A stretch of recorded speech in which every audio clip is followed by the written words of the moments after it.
welcome to Notes from the Cheap Seats. This is a podcast dedicated to talking about film, theatre, TV, and all the performing arts. And because we want to ask these really critical questions. Whose media is this? Who's it by? Who's it for? And who actually gets to decide who plays? I'm Jo Winchester. I'm an academic, a theatre nerd, and an improviser, and I perform all over town in my hometown, Sydney. And this is my amazing co-host, Peter Blackburn. Hey, I'm Peter. I am a director and acting teacher. I am Australian, but I am now located in Los Angeles in the United States. I am also a theatre nerd, huge film aficionado, and by the word aficionado, you'll also know I'm a massive twat. Oh, I wouldn't say that, Pete. I've known Pete since we were 15. We both went to, I went to an all-girls Catholic school in Campbelltown, which is in New South Wales in Australia.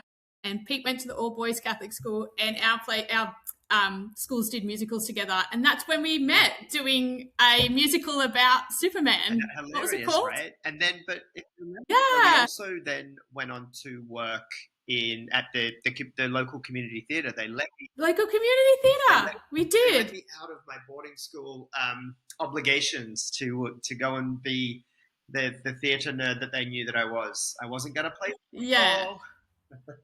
No, you're not. You're not at football. And like credit. I mean, that was 30 years ago. So credit to the. Wasn't it? Yeah. I know.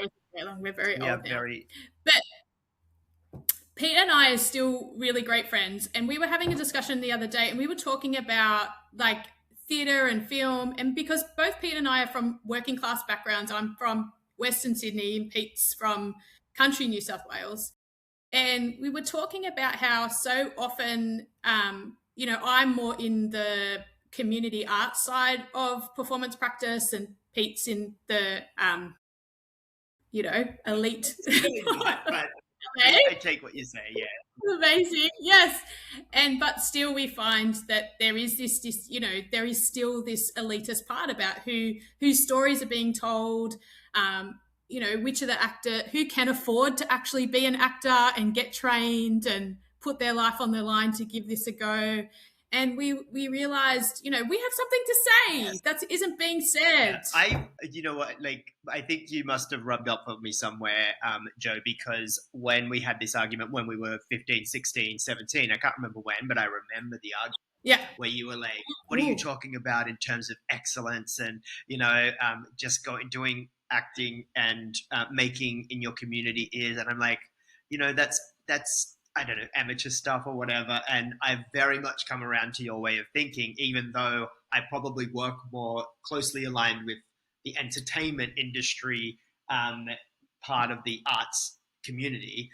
But going to, it was when I did my master's in directing for performance from the Victorian College of Arts. Now it's part of Melbourne University. It really did strike me that I was one of a very few people who came from a working class background, and that was across directing, dramaturgy, writing, acting, and just all of the making arms, basically. And it did make me think, gee, like the stories that get told really do service a very specific community, a very specific, let's say the word, class. Who's afraid of the working class? Yeah. We pretend it doesn't exist in both Australia and where I work now in America, and it does. And it really does. And it really does in terms of the arts, because like I've been doing a lot of work with careers and young people at the moment, and it just really strikes me in every single industry, there is an ability for young people that come from a background where there is a bit of a safety net behind them in terms of some financial safety net. They can live at home. Their parents can pay for their university degree or their training. And that's just not the case in the working class. And I know from young people who are like, they want to be actors, they want to be performers, but they've really got to do it all on their own. And that's so hard, and it's getting harder and harder as the cost of living crisis is occurring. And as we were talking, and I realized, it does then, filter up to in the major entertainment industry. in LA about whose stories are getting told. And so the aim of this podcast is for us to talk, review films and theatre that we've seen or TV shows that we've seen, and to look at it from that class perspective, or to look at it from the working class, like whose story is being told in this performance, how is it made, and to give that kind of perspective, Yeah, and to talk about the arts industry in general around that. and I want to say, like, I don't want to sound like I am disqualifying any, the stories that No. are getting made, because if we didn't have people who were of this, let's say, leisure class, wanting to tell stories, of all types, then like it would be truly horrible. But it's who gets to tell the stories about the working class, and increasingly there are just there are fewer and fewer people who are coming from that. And by the time we get there, I mean, I've had the working class beaten out of me, because one of the things that comes with education is privilege.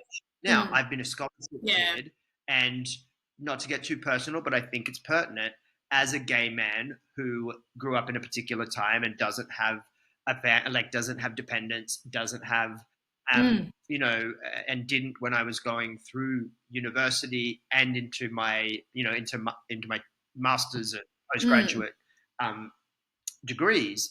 I was able to afford the time and like literal finances, because I didn't have dependence. And it's not just tenacity. I mean, there's some tenacity there as well, but it's also like very specific circumstances. But with that education becomes a privilege that then I almost feel like I can't speak on behalf of the working class anymore, because Yeah. because the working class, um, like we might, well, hey, I don't want to speak on behalf of people that No. are incredibly complex, but I do speak of myself as in a way that is privileged, because I have been granted an education, a tertiary education, a postgraduate education. Yeah. You know, yeah, 100%. And I acknowledge, the same thing, that yes, grew up in Western Sydney, but certainly my parents had stable careers, and my dad went to university. So I had, I wasn't first in family. I thought university was for me and did really well there. And the education system did suit me, and acknowledging we're white, we're cis, yes, yeah, all of those things. But I think, coming from that background, though, both identifying as part of the queer community, I still think we have something to say, and we acknowledge we're not speaking for everybody, and we're just 100%. giving another perspective that we Yeah, don't think is yeah. out No, there. So certainly, it's yeah, just interesting, isn't it, that that even the idea of tertiary education itself has become a distinguishing marker. And I don't think it yeah, necessarily did, during the time of like Whitlam and stuff, when there was, in Australia, yeah, when there was easier access to degrees. But yeah, I proudly call myself working class. My family are working class. And yeah, but that it is. I think the one thing I'll say about Australian and American culture that is positive yeah, is that even though there absolutely exists a class structure, it is somewhat porous. Like there is a way that you can very easily go, in three different social encounters that you have, and you could be in three different strata. If you are, yeah, if you look for that, like it's not completely forbidden or for or yeah. yeah, And I think, and correct me if I'm wrong, but I also always have the assumption, like in Australia, while a lot, that going to university isn't necessarily seen as something you have to do, right? So there's certainly, if you go to TAFE or you go straight into the workforce, you're not seen as lesser than, where it seems in America, the culture is, everybody goes to college. And if you don't, it's because you're poor or you're like, whereas here in Australia, it doesn't, in a way where, because of the tall poppy syndrome, if you do say you're an academic or you did go to university, you're like, oh, yeah, Yeah, no, it Yeah, is. It's there's a bit of definitely a a snob marker thing. here for sure. Yeah, And they're like one of the things that feels very different from again anecdotal here, but is yeah, that also it's a time for you to grow and learn about being an adult while you still have no responsibility. There's very few people I know yeah, in Australia when well certainly when I was going to university that didn't also have a job and live in the same city. yeah. Like we don't have the Yes. collegial system like they have in America, and even that No, it's itself very different. is means that yeah, there is a much larger kind of upper middle class calling, unless you are one of the percentage of people that get in via scholarship. In Australia, I think the HECS, I think you know the schemes that help people get into university. But here's where I Yeah. would make the distinction, which is in the arts, it's not so much that you couldn't if you wanted to. It's that Mm. you're that it is pie in the sky stuff. That it's that you why would you do a degree in something that is so elite already that has so many barriers of entry and you know I've faced that in you know in several different ways throughout my career because Yeah. that's Are you saying in in Australia Australia. there's that Yeah, I mean I elite? think Yeah, both, yeah, but yeah. particularly I Yeah. think in Australia Yeah. that's what the that's where it's assumed that there is an elitism to you or a kind of upper middle Yeah. classness to you if you are able to pursue something that seems as um, appendices, I suppose, as theatre making and filmmaking. Like it feels like oh, you have a lot Yeah. of um, expendable dough and time, and yeah. Yeah, and I think there's less of a thing in Australia around following your dreams that I think there is in America. Like, I think that any young person who says they want to get into the arts or wants to be an actor or director is often met with, "Well, how are you going to make a money?" And only 1% end up in Hollywood, or where there's not a really a conversation around, yeah, like follow your passion, and yes, you have to think about your how you pay the rent, but yeah, there's less of a push to kind of explore the arts. And I think the arts quality I mean, when I've even going to Disneyland, right, I noticed when I went to Disneyland in LA, and the quality of the performances in Disneyland is just like wow, it's like so excellent. And it just made me, and it's not that we don't have the talent in Australia, we do, there's just not that investment in the arts in the same way. And I think in terms of both government, but also corporations or philanthropy But also the or market, as Joe. well. I mean, there is a Yeah. reality to the fact that Australia is so. I mean, we're a very wealthy country and we're very well educated. There is an abundance of talent, and I've seen it, and it's why it's so Mm. sad because there's an abundance of talent and a scarcity of a means of living. Like it can be done. Obviously, there are Yeah. thousands and tens of thousands of people that are doing so, and all Yeah.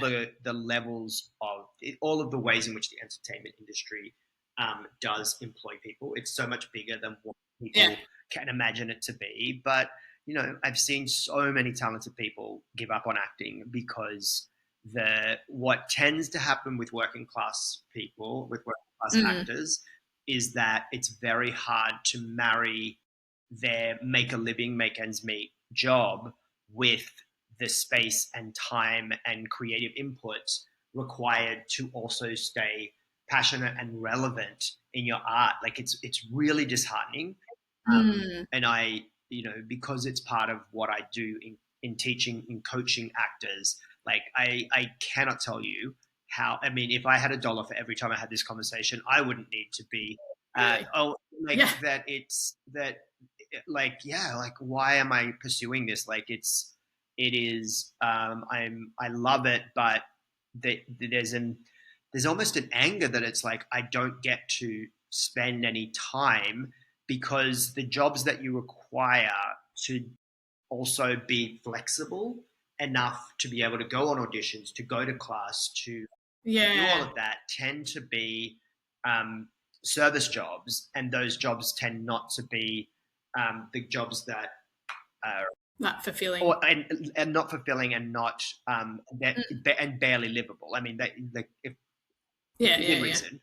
And then so people get jobs that require more of their time, that has less flexibility in it, but then that job Yeah. so often then takes over, and then it's like, well, I have to choose, and I choose comfort and stability. Yeah. But why would Yeah. It just made me think because often I keep every now and again like looking at auditions, right? And I see plays coming up in Sydney, and I'd go, I'd love to be in a play again, you know. But what stops me is like I'm a single mum and like I work and I can't. And it's more the single work. Like I'm lucky enough to have as an academic like a flexible kind of career, but so I could make the auditions work, but I can't make the rehearsals work. Like I can't give 3 nights a week and 4 weekends away to rehearsals because I have kids. So that's often been my frustration, and it's made me think, oh well, I'll just produce my own and make have it suit around my schedule because so I feel yeah the way even that rehearsals are set up, even if you do get the part, yeah. So it's then very hard yeah, to and so the people that you end know up being able to pursue that into a career do tend to be people that can be floated by family, or their own kind of passive income in some way. Certainly, the ones that succeed younger, like I hate to say it, but it's yeah true. It is true, and I don't hold any resentment toward those that do. If I had that capacity, I yeah absolutely would. But it does mean, and this might be a good segue into the text I want to discuss with you today, but yeah it does mean that when working class or lower class, underclass people are represented, they're being mm, represented by, they're not being represented from. In the same way that we've had these yes discussions around, well, it's great that you've included a people of color in your story, but yeah were people of color yeah involved in telling the story, or queer yeah perspectives behind the camera as well as in front of it? And I think the same has to yeah be asked of what of who has access, what level of privilege to yeah decide what we are consuming, because it is yeah an ideological consumption. It is entertainment, but it's passive ideology. And I think yeah the fewer people that as telling those stories, yeah, this not scarier. I don't mean in like a big no way, but I think it does mean that there are gaps of knowledge, there are gaps of experience, and they can often be filled with stereotype, or you mm, know just a lack of understanding, a lack of really telling stories. So, for instance, what I wanted to chat to you mm, about today, which I know you've seen, is All Her Fault, which is the series that I recently watched, and while I enjoyed it, it did make me uncomfortable as a kind of poverty porn text as well. yeah. And what I'm really embarrassed about is that I loved it, and I loved the um, subtle and not so subtle discussions around mothers and wives. And so that's where my focus Mm-hmm. was. So I really loved, even in the title and all the blame being put on the mothers in this series, and didn't even consider the working class part of it until you said it, and I was like, But not even that yeah, you're right. they're middle class. These are women who Yeah, are like the whole plot. For those who haven't seen it, yeah, revolves around the kidnapping of one of the children by a yeah, nanny. So this idea yeah, that there is, and there seems to be so much of it in the zeitgeist yeah, about. I feel like I yeah, know so much about mums drop off with nannies as opposed to like Yeah. working class women and Yeah, just yeah, yeah. people that For aren't middle got a class. nanny. Yeah. Like, like Yes. it's like I Yes. think I know how the nanny system works. Why do I? Yeah, yeah, yeah, more than that. So funny. And I want to say we're going to do spoilers because I think we really need to talk about how this Yes. ends to really like unpack this yeah, poverty poor part of it. So spoiler alert, we are revealing the whole plot here of all her faults. So if you want to watch it first before you see Yeah, this, and it you is know, a mystery, don't so blame us. please, like, stop Yes. now, go and watch the series. Yeah, and Or come on. Or if you like knowing the endings of things, then this is for yeah, you. I mean, it's Yeah. more like talking about it ideologic as well. But in talking about that, we have to Yeah. talk about whose fault it was. And I think the Yes. thing that made it interesting to me, Joe, is Yeah. it tried to make it a male female thing. It, Yeah. it tried hard to not be about class, but to be about gender. But it's Yeah. sneaky because it's not. It's about Yeah. the Yeah. person who perpetrated the abduction was working class, was an underclass really, Yeah. and also neurodivergent. Like there's a lot going on. Yeah. Yeah. Yeah. There is. So let's just do a quick summary, so that if you do just want to hear our review of it rather than necessarily watch it. So what happens is the opening scene is the mother, played by Snera Sook, who's like brilliant, an Australian, so and goes to pick up her son from what she thinks is a play date. She's given this address. She goes to the house and her son's not there. And it's all then revealed that the play date has been organised via text with another mum, and that actually, in fact, what's happened is that the nanny and the mum's nanny has kidnapped the child. And so then there's then we follow, you know, who's, and it was the nanny of another mum that then took the child, not her nanny, and there's the relationships between the nannies, and then there's we find out, you know, through all this and then there's a police guy. Yes, There's a whole thing around disability here a too lot that's of it super about interesting. disability that I'm not quite sure. Yeah. No, no, I am sure because it is about it's about class and about access. Like he, in order to get his son um, Yeah. the best possible medical assistance and also educative assistance, he breaks the law. Yeah. So it's tacitly saying that we know that there is a massive divide, and I think the Yeah. text does do something really good about naming that there is, but it's again, it's Yeah. the perspective. It's the perspective Yeah. that we are on the side of, we are telling the story through the lens of the ultra privileged. And we Yes. are Yes. seeing the machinations of the poorer Mm. classes. We're kind of being invited to see it fetishistically, I think. Yeah.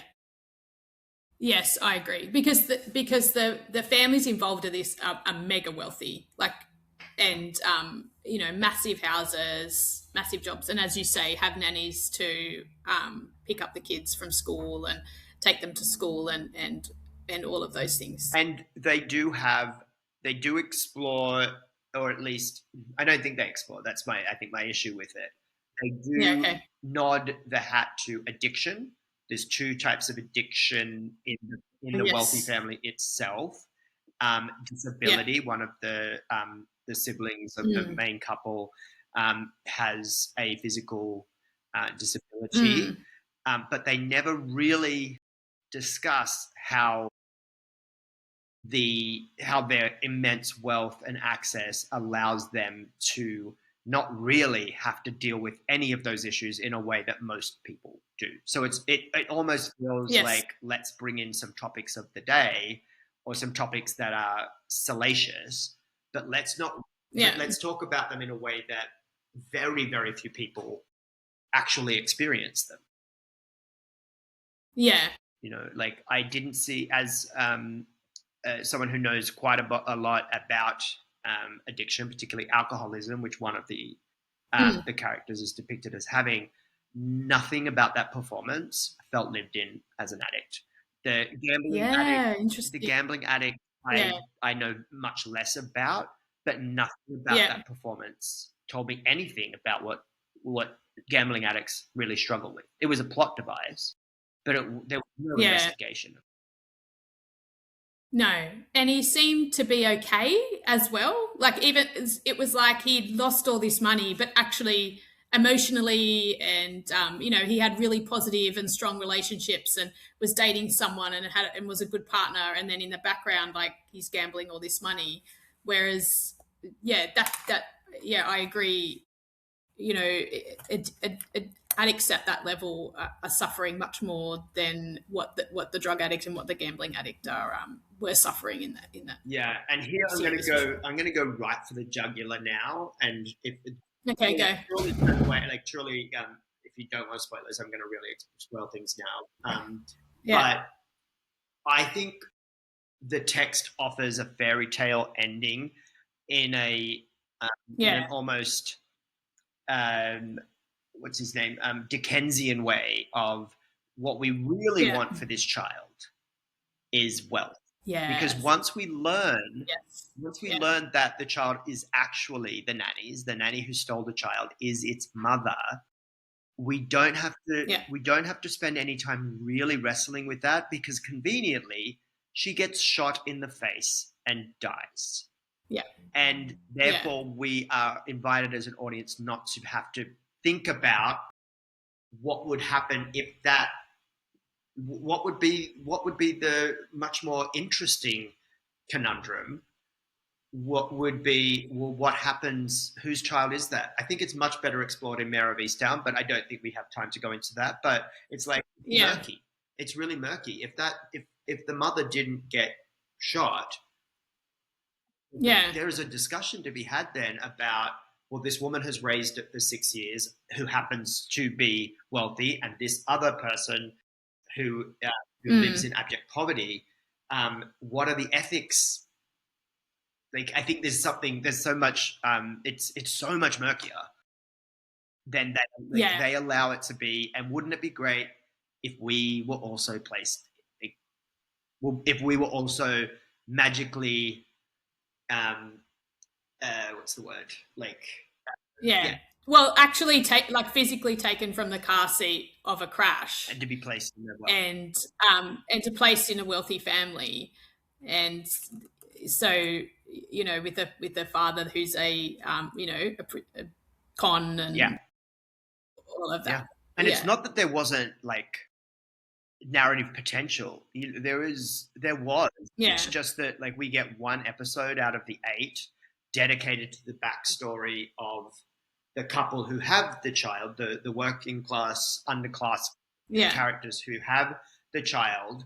But again, their actions seem functional as opposed to yeah, um, lived, as opposed to like, I want to see that. I want to see a truly desperate man who has found love for the first time, and who becomes kind of obsessed in a way that I have known working class guys, and can become obsessed mm, with this. Like, this will get me. This woman will be my salvation. But instead, he's just mm, kind of dumbly in love, and just like, okay, you're back. I've been in prison for a while, and you never came and visited me, but now you're back in my life. Cool. Let's just steal a and you child found our together. son, and It's like, yeah, I don't know anyone yeah, that. Yeah, yeah, yeah. There is this and really take everything you're saying about class, but I also think when we look at the nanny and then the mum as well, and I think there's a really interesting discussion around working women 100%. Yeah, as well. So there's this assumption that because the mother has this career and spends a lot of time at work, and then hires a nanny to do the pickup and drop off, that she mustn't really love the child enough if she's not there all the time. And I guess this is class too, but what I also always think that kind of framing misses is that the fact that working class mothers have, whether they might want to work, but a lot of the time they have to. And it also dismisses the fact that for centuries, women have worked and had children. Women have, toiled the soil of farms and had children. Women have gone to factories and had children. So working class women have always worked and had children. But when we look at a woman who's wealthy and doesn't have to work, then she's not a real mother. So there's always this tension as well around women who work and how they then have their children cared for when they are at work.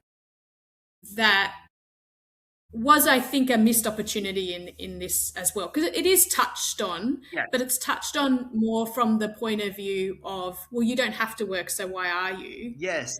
Yeah, um, I hear what you're saying.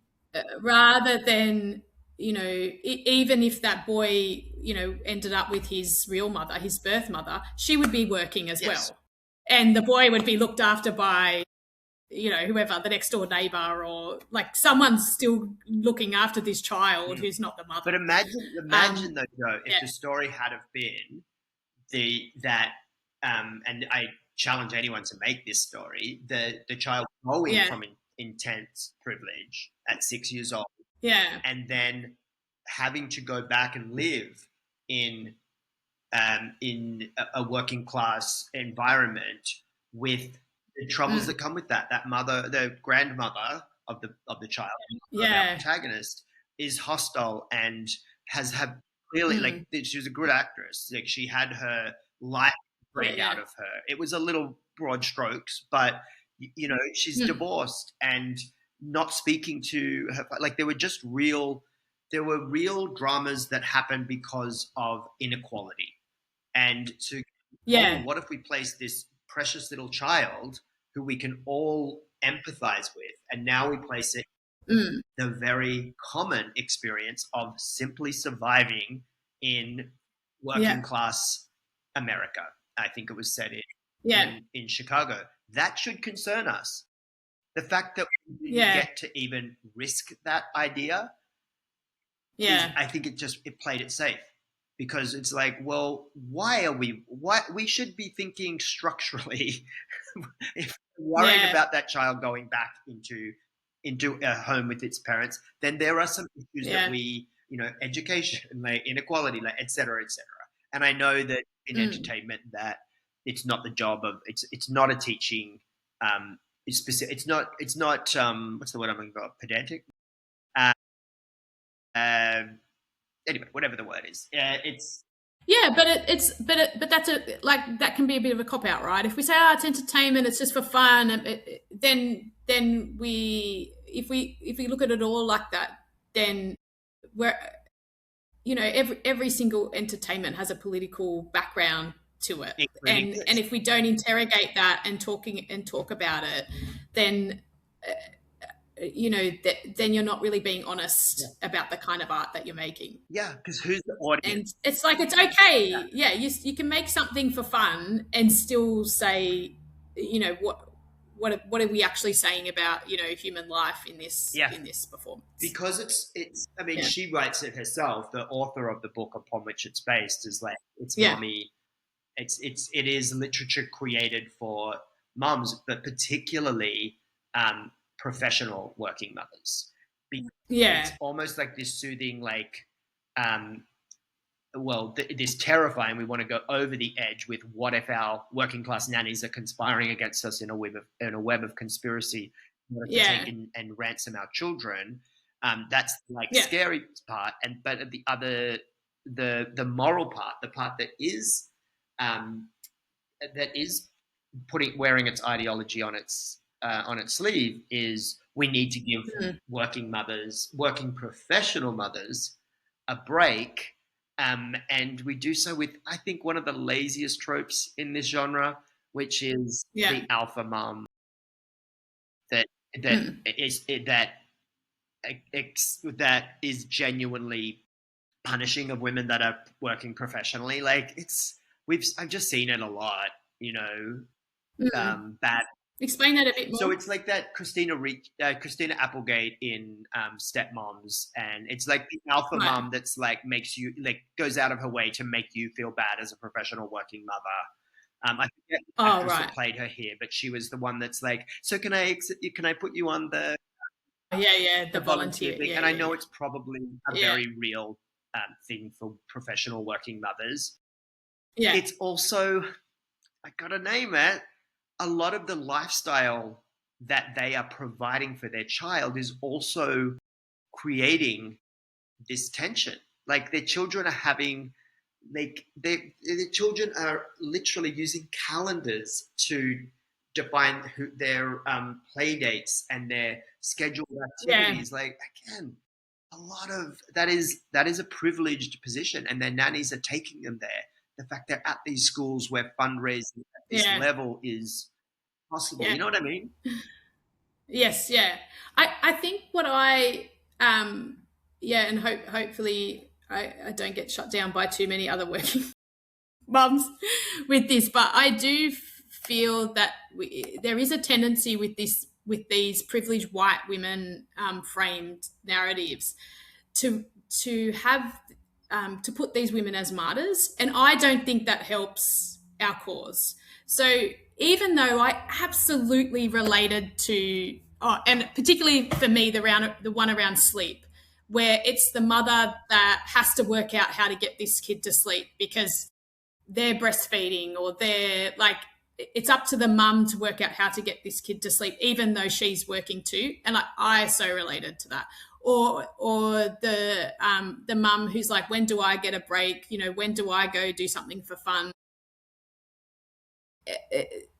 And in a way it's like, you have everything at your disposal to actually make that Yes. happen. You can do whatever you want with your time because of the level of wealth and privilege that you have.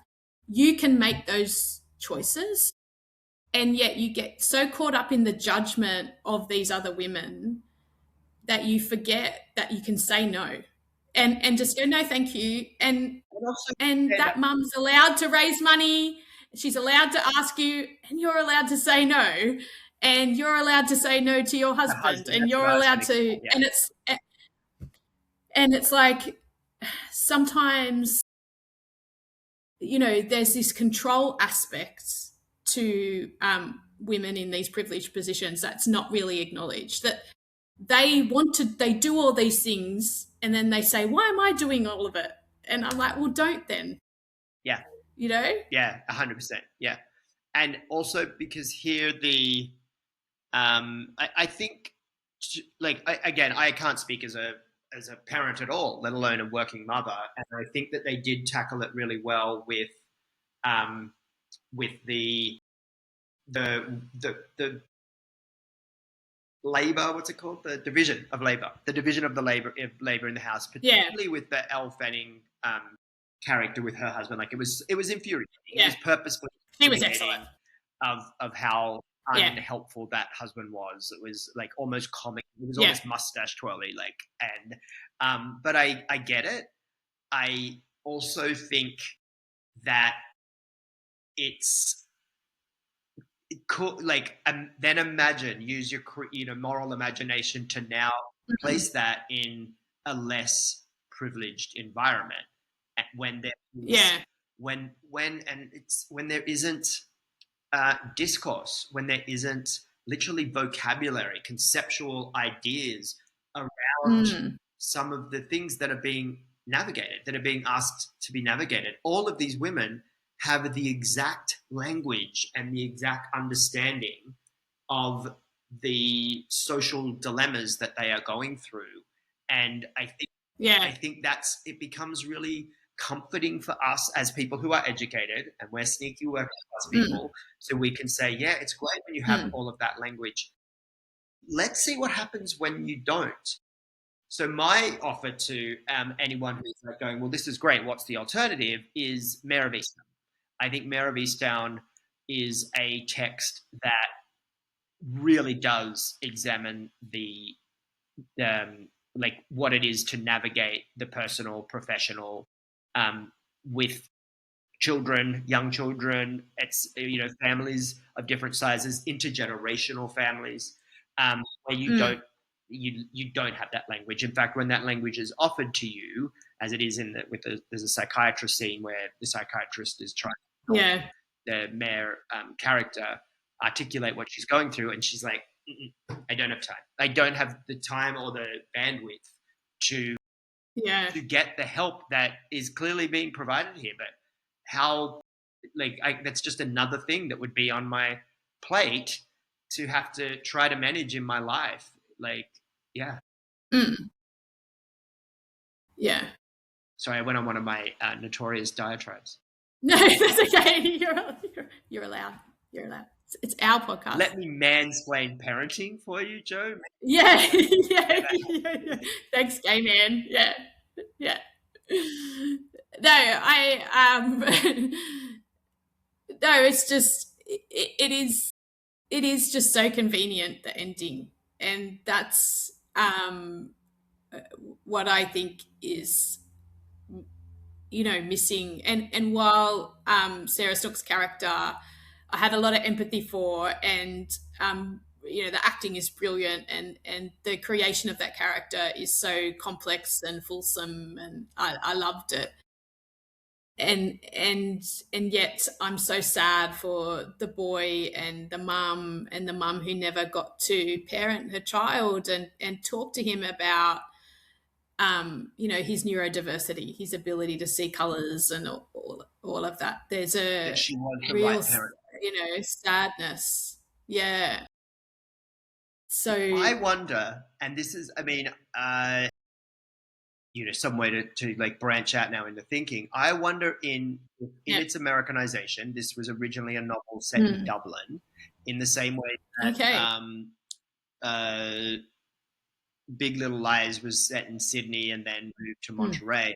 I wonder Mm. if there's something around the Americanization of these texts that make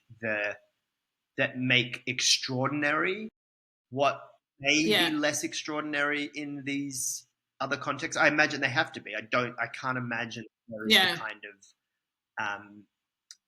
kind of like incredible wealth gap that America has. Like the 1% is just so much. Yeah. So I wonder if the book would be any Mhm. more nuanced. I don't know. What do you think?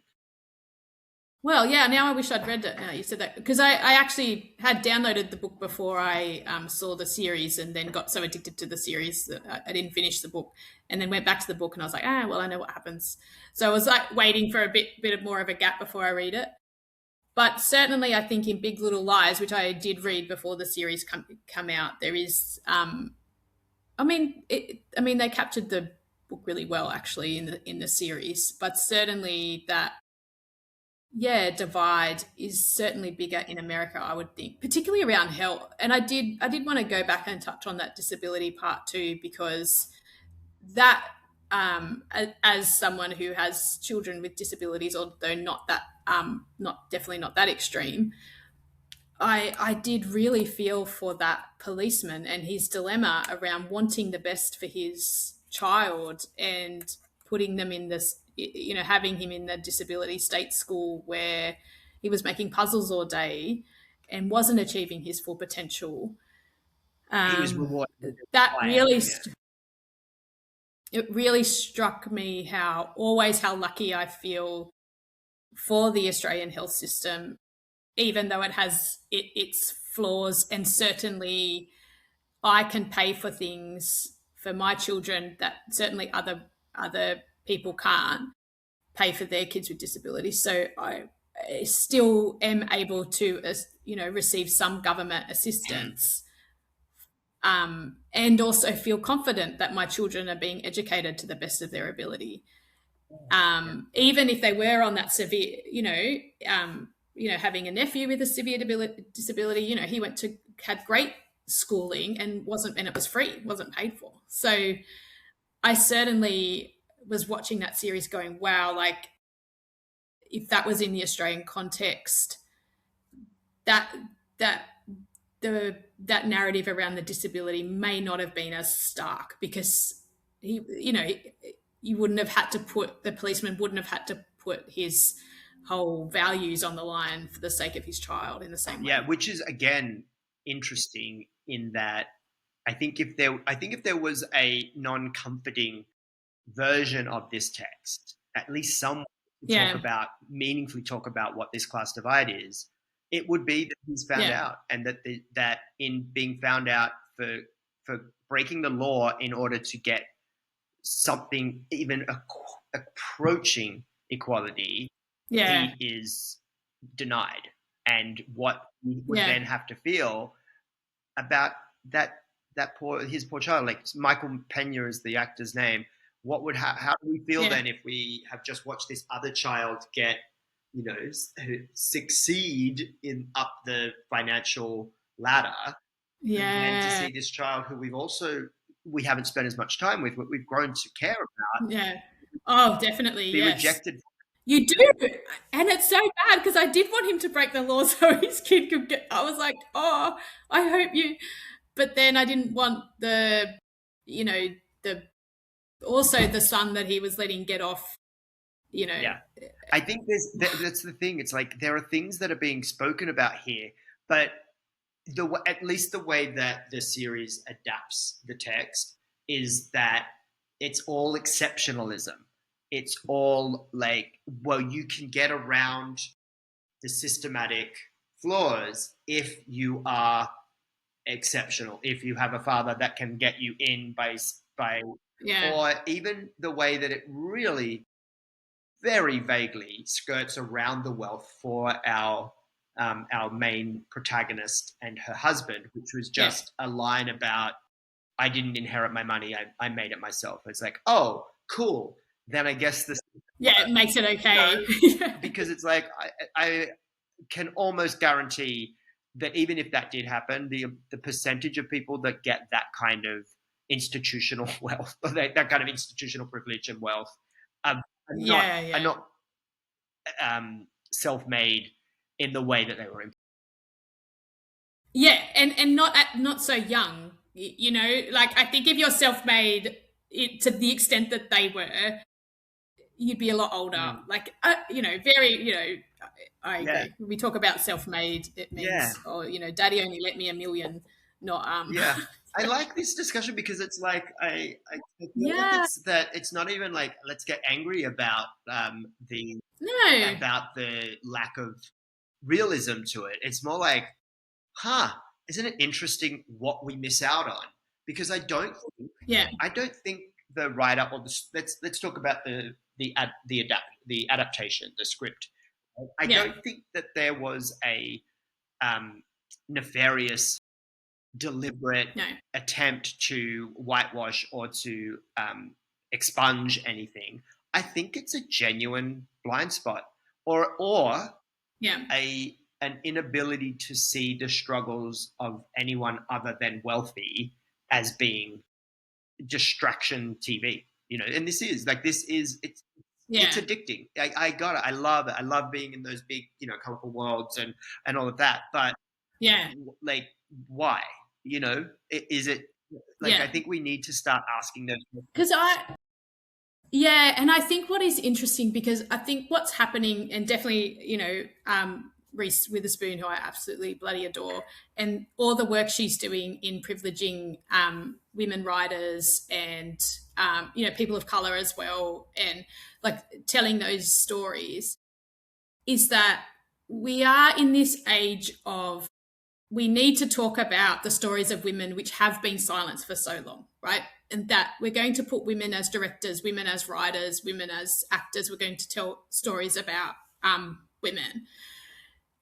And so there is this surgence, right? And so all her fault, like, is in that. Like, we're going to talk about, how the judgment that is being put on working women and working women who are mothers. And that's important. But what happens is that in that rise, I think we need to be really careful to as white women to then not acknowledge our privilege within that. Yes.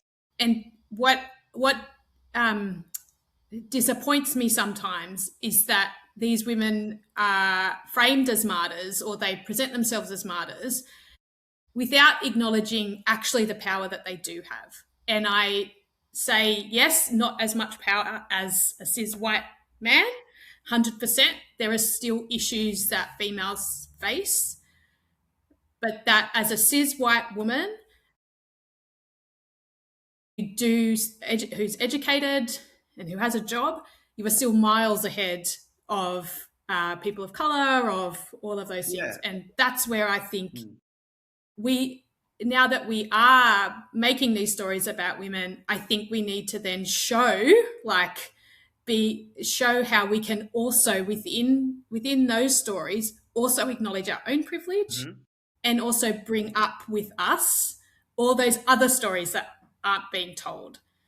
And because it certainly is a frustration of mine, and I do find even in academia, I get really frustrated by how the working class is even framed in that era. It's there is a massive blind spot, and I do sometimes find it hard to be around people who live in more wealthier parts of Sydney because I'm like, oh gosh, like you just don't like you don't actually get how most people are living. You know, you don't see your own privilege, and I think that's a challenge for us. You know, as we start kind of saying, yes, we do need to see more women, you know, like I think there's only one woman director nominated in the Oscars. It's not that it's not that cis white women have made it, you know, it's so there's still room to be made, but we have to go, We have well, to create. it's not just our Yeah. stories that aren't being And told. there's an You know? appetite for it. Like every time it's like, oh, this is the Oh, exception. This is definitely. the exception. Sinners is the Yeah. exception. It's like, it's really not. Whenever you give somebody something, Yeah. novel. But what I'll just put on my last little hat on, my last little button on All Her Fault is that Elle Fanning and Sarah Snook's characters, easily our point of view characters and the most sympathetic. They are nominally the super wealthy, but they are behaving Yeah. like the ordinary middle class. That's why we like them. Mm. But let's find ways. I think of finding ways of telling these stories without without erasure, right? And I'll use a counter Yeah. example because I think we've talked about the classes of this a bit. But let's talk very briefly to the one person of color who is part of their family, which is the Sarah Snook's partner, who is black, and he also Oh turns yeah. out to Yeah. be a Business love partner. Yeah. interest. Yeah, nothing Yeah. about his story is recognizable to me as somebody who would be operating in that world without Yeah. an acknowledgement of where he came from. They make a point of living in a city that is very segregated, a very segregated city, Yeah. and yet his story of how he got there is erased. His blackness is almost erased, Yeah. except for the fact of him. And I think that's the same with in many ways with how the alcoholism is not.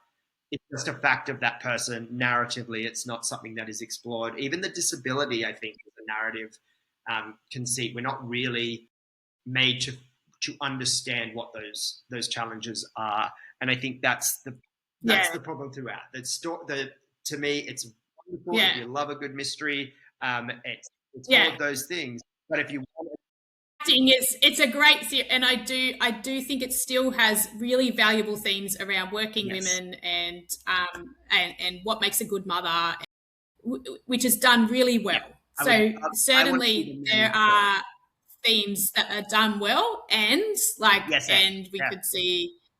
Yes, and yes, and yeah, yes, and yeah. Because, like, you know, the guy in the disability, he wants to stay in his chair. I love my chair as he's going around in this supercharged wheelchair that most people would never be able to afford. Like, yeah, and it's like so, him yeah, and the sister's biggest arc was to yeah, finally leave the nest. It's like bitch, you like bitch. I'm a gay man saying bitch, not like, but like girls, Yeah, you know, yeah, you gotta like yeah, you should have done this. And I know that was something that it was exploring. It's like yeah, you also get the privilege of not having uh, having